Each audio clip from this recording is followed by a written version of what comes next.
The work in the exhibition consists of 8 different pieces.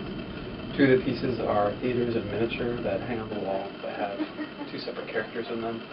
And then there are 6 pieces that are youth with headdresses on them. And the headdresses are kind of post-industrial architecture as the sort of crown that weigh down the figures. I went to school at Kendall College of Art and Design in Grand Rapids, Michigan, and my focus was working as a furniture maker and as a printmaker. And as I worked through school, I kind of strayed into sculpture, and at some point, the printmaking and the furniture making came together into this work that's more figurative and narrative. I was artist in residence at Penland School of Crafts for 3 years, and so I spent that time building the body of work that's downstairs right now, besides the 2 stages. So the piece that's in the CAM's permanent collection is The Bones Of, and it's a large burnt-out theater that in the center is a man who's dipping roses in black paint. And in that particular piece, Anne was very drawn to the piece, and we had a conversation during an auction at Penland, and the topic came up for acquiring the piece, and that's also where the exhibition idea came from. Yeah, all the pieces kind of start out with lots of sketchbooks. I do a lot of collecting of information online, so I have folders on the desktop of all these different industrial grain silos and kind of dilapidated detritus from post-industry. And so looking at all those images, I come up with an architectural drawing that is unique to itself, but is kind of flavored by all those different things. And those pieces kind of amalgamate into all these sketches, and I come up with the structure of what would be the headdress or a theater.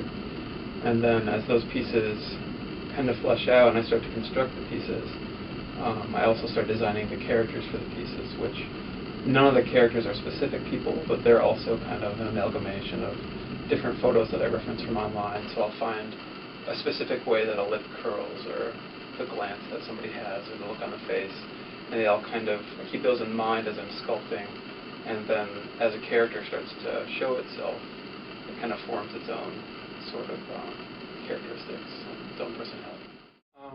I'm influenced by all sorts of work, actually. One thing that comes to mind first is film. I think that's probably one of maybe the most effective forms of art sometimes.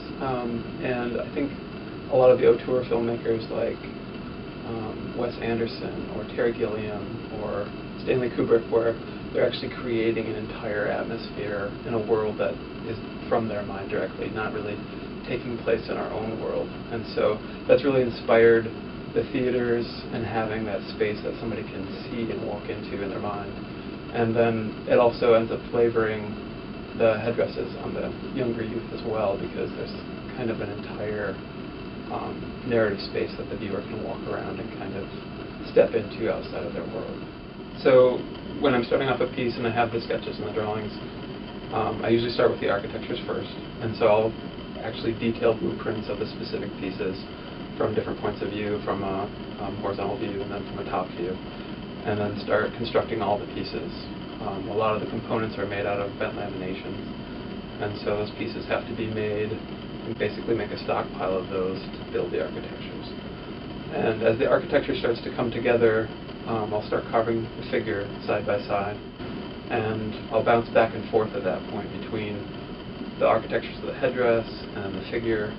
And as the pieces come closer to completion, it becomes a layer, becomes a painting issue. So I'll end up layering multiple layers of paints, of stains, of watercolors, in order to try to get the patina that I want on the pieces that looks aged. And the figures too get layered up with probably about 35 layers of gesso and then different colored paints, and then wet sanded it too to kind of reveal the different layers and strata of the skin. The architectural components, I've always been interested in architecture, and always kind of fascinated by bridging structures and really large buildings. And I think that kind of arrived in the work through the furniture making, when the printmaking of figurative pieces and then the architecture of furniture kind of came together. It just made sense. I was already making all these technical spaces that people would live with, and then it became a space of where a character might live inside, or what the mental space might look like on top of the character. And that's when thinking about actually mental space is how that came about. In the theaters, I was thinking about these characters and where they're living. And with the younger characters, I started thinking about the inheritance of that generation, kind of that being placed on their head before it kind of grew into something that they were inside of. And I don't really leave a lot of room for variables in that work, although some have presented themselves. I finished a piece that I had accidentally knocked down right before photos and then had to put back together again. And so through that event, and I guess also through the use of fire, there's a lot of controlled burning that happens in the pieces, and I use that as kind of a way to make like a lost and found contour drawing within the work.